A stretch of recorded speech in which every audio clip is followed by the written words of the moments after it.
पाहुणा ना तरी बर का ना त्याने तुझा मी हो ना. हा तेल घाले पाहुणा उगाच नाव ठेवलेलं नाही. ठरवलं कोणीतरी बाबा तेल घातल्याशिवाय देवाचे का म्हणले खेळायचं कळकुट म्हणले नारद मोळे तसं म्हणले हा आपल्यामध्ये तेल घाला पाहुणा.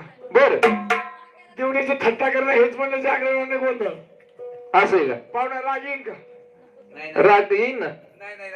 येईन राग येईन ना. अरे बाबा या पाहुण्याला राग 6-6 महिने येत नाही आणि आला तर 6-6 महिने राग येत नाही.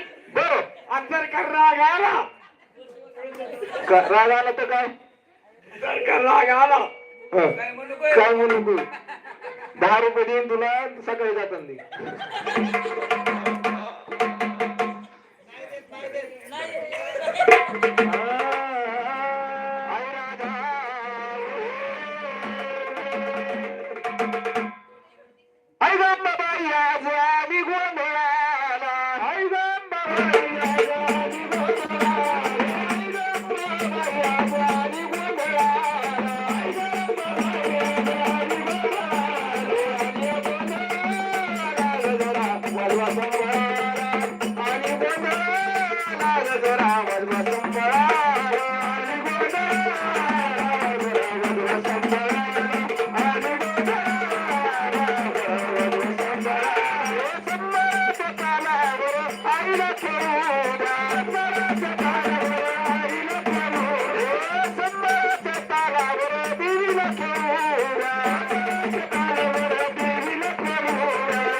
होईल नाव सांगा तुमचं काय? कुंडली भाऊ बनसोडे म्हणले बाबा. या सुद्धा भैरवनाथाच्या अंबाबाच्या भक्तानं शक्तीनुसार म्हणले मोकळ्या हाताने कसं जावं म्हणून. बरोबर 101 रुपयाची पुण्य केली म्हणले बाबा.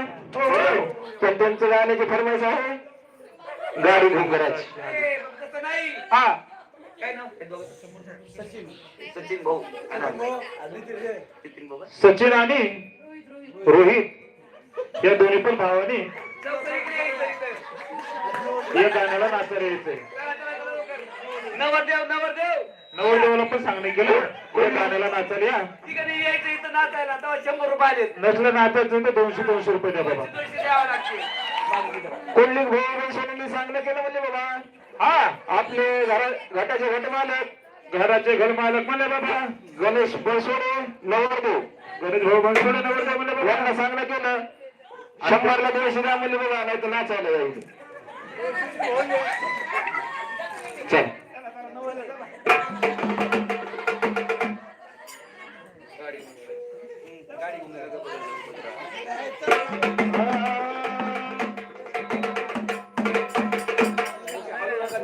नाही